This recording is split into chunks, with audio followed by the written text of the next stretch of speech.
중국 경제 5년의 방향을 결정하는 중국 공산당 19기 중앙위원회 5차 전체 회의가 26일, 그러니까 어제부터 나흘간 일정으로 베이징에서 비공개로 시작이 됐습니다. 오늘은 이제 오중 전에 핵심에 대해서 요모조모 알아보겠습니다. 미중산업경제연구소 조용찬 소장과 함께하겠습니다. 안녕하세요. 예, 안녕하십니까? 네, 오중 전회가 이제 어떤 의미를 가지는지, 왜 또 우리가 관심 있게 봐야 하는지부터 얘기를 먼저 들어볼게요. 네, 그 오중전회 같은 경우에는 중국 같은 경우에 그 14차 5개년 계획과 관련된 구체적인 경제 계획안이 확정이 되고요. 이뿐만 아니라 앞으로 그 2035년까지 중장기 목표도 설정이 됩니다.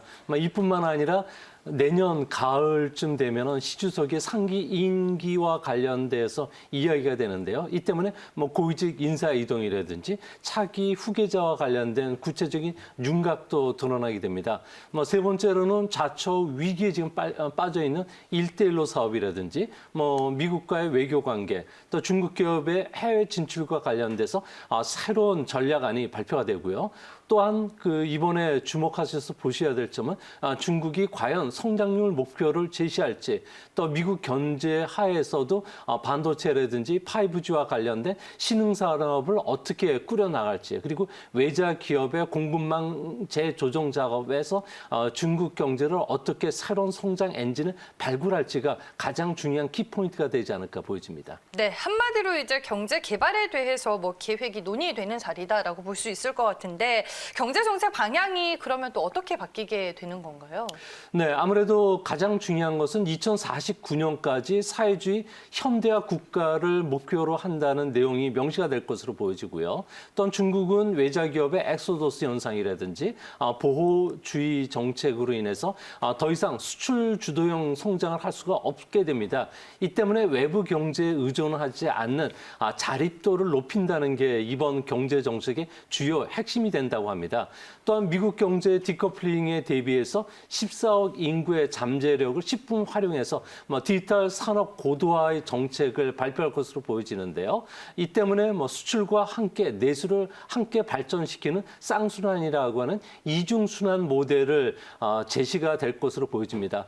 세계의 유수한 인재를 영입하고요. 또 적극적인 해외 유치를 통해서 중국의 우호적인 시장도 확보시켜서 해외와 중국 경제를 상호 발전시키는 이런 정책이 되는데요. 이렇게 되면 메이드 인 차이나 같은 경우에는 국제 경쟁력을 높일 수 있다고 중국은 지금 바라보고 있는 그런 모습입니다. 네, 중국이 이제 늘 목표 GDP 성장률을 발표해 왔다가 올해만 이제 성장률 목표치를 발표하지 않았습니다. 코로나19의 영향도 좀 있는 듯 하기는 한데, 차기 5개년 계획에서는 성장률 목표치를 발표를 할까요? 네, 13차 5개년 계획이 현재 진행되고 있는데요. 6.5% 성장 목표가 제시가 되어 있습니다. 하지만 이번 14차 5개년 계획에는 성장률 목표가 발표될 가능성은 좀 낮지 않은가 이렇게 보여집니다. 아무래도 미중 무역 전쟁이 현재 무역이라든지 환율, 기술, 군사, 그리고 블록 간 서로 추방 전쟁으로 이어지고 있기 때문에 이런 상황에서는 목표치 달성이 불가능하기 때문에 그렇습니다. 또 한 가지는 중국 내에서조차도 과도한 성장을 경계해야 된다는 목소리가 커지고 있는데요. 아무래도 성장률 목표를 높이면은 지방 정부가 과도한 인프라 투자를 부추기고요. 또한 버블을 발생시킬 가능성이 크다는 겁니다. 최근에 중국의 지방 지도자들 같은 경우에는 인사 고가 점수에 성장률 점수보다는 환경 점수를 더 많이 넣어놨다는 점에서는 앞으로 중국 같은 경우에는 구체적인 성장률 목표치를 제시하기보다는 좀 밴드폭을 좀 확대시키면서 좀 유연하고 다소 애매한 그 성장률 목표를 제시할 가능성이 높지 않나 이렇게 보여집니다. 그 이전보다는 좀 유연성이 가미가 되는 거겠군요.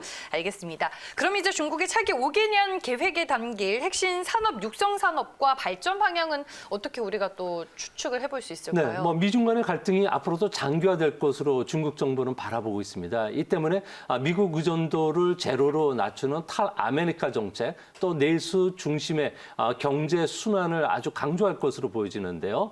막다른 골목에 몰려있는 화웨이처럼 중국과 관련된 1대1로 사업에 참여하는 국가를 묶어서 중화권 5G 생태계를 만드는 작업이 이번에 내년에 추진되고요. 반도체, AI, 빅데이터, 사물 인터넷과 같이 신흥 산업과 관련해서는 1조 4천억 달러가 투자되는 산업 고도화 정책도 추진된다고 합니다. 이 때문에 중국은 반도체 최대 수입국이 되는데요. 이제 반도체와 관련해서는 앞으로 산업 보조금이라든지 세금 감면, 정부 펀드를 통한 지원과 관련된 구체적인 8개 정책이 제시가 된다고 합니다.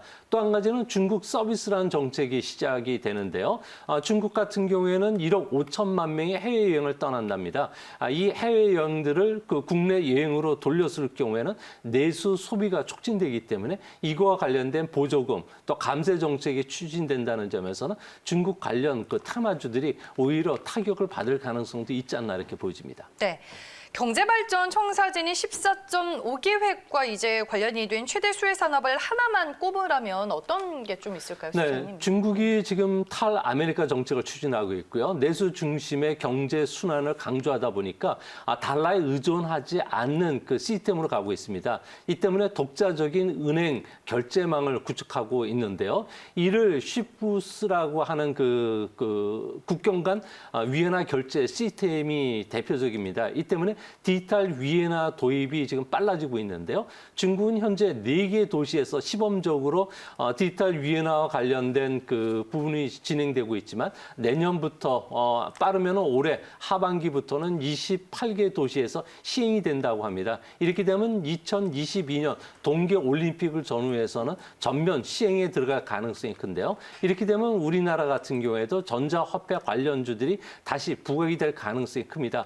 가상 통화와 디지털 위엔화가 좀 다른 점은 가격 변동이 없다는 점, 또 스마트폰끼리 전용 지갑에 넣어서 일상처럼 그 현금처럼 사용할 수 있다는 점에서는 앞으로 이 부분이 우리나라 증시에서도 각광을 받을 가능성이 높지 않나 이렇게 보여집니다.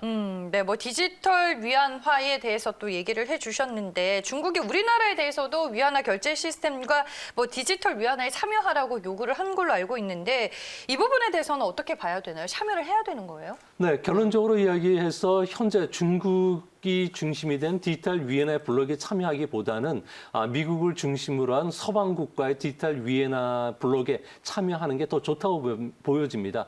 중국 같은 경우는 디지털 위엔화와 관련된 로드맵을 발표했는데요. 1차적으로 홍콩 달러 그리고 대만 달러를 통합시키고요. 2차적으로는 아시아 통화를 통합시켜서 유로화, 달러와 함께 천하 3분지 대계를 모색하고 있다고 합니다. 하지만 문제는 중국과의 FTA는 좀 수준이 좀 낮은 수준이고요. 미국과는 높은 단계 FTA를 체결하고 있고요. 국제 통화에서 위엔화와 관련된 비중은 4.3%밖에 안 됩니다. 쉬프트라 그래서 미국이 주도하는 은행 간 통신 협회 같은 경우에는 하루에 5조에서 6조 달러가 거래가 되고 있기 때문에 전체 국제 거래의 70%를 차지한다는 점에서 앞으로 디지털 위엔화 같은 경우는 1대1로나 아프리카 국가들을 중심으로 해서 형성이 될 가능성이 높지만 보다 큰 그 국제 시장에서는 달러 기축 통화 제재가 앞으로 당분간 계속 진행이 될 가능성이 높다고 보여집니다. 네, 알겠습니다. 오늘도 관련된 이슈에 대해 자세한 얘기를 들어봤고요. 지금까지 미중산업경제연구소 조영찬 소장과 함께했습니다. 오늘 말씀 고맙습니다.